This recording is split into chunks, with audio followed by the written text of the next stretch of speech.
Hello lovely people, welcome back to Quick Guide. Do you want to access your My Eyes Only option in your Snapchat but you don't know how to access it? You have come to right place. In today's video, I am going to show you how to access My Eyes Only option into Snapchat. So without any further ado, let's dive right into this exciting video. Step 1. Open your Snapchat. Firstly, you have to open your Snapchat, and after opening the Snapchat, just simply go to your memory section. Step 2. Go to My Eyes Only. Now after coming to the memories section, you can see this My Eyes Only option here. You just simply have to go there. Step 3. Set up a password for My Eyes Only.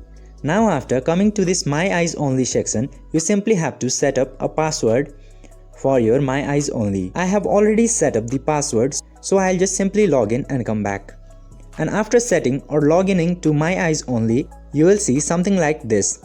Now you can access and add anything into My Eyes Only section. I hope this video was helpful for you. If yes, don't forget to like, share and subscribe to the channel to never miss another update from this channel.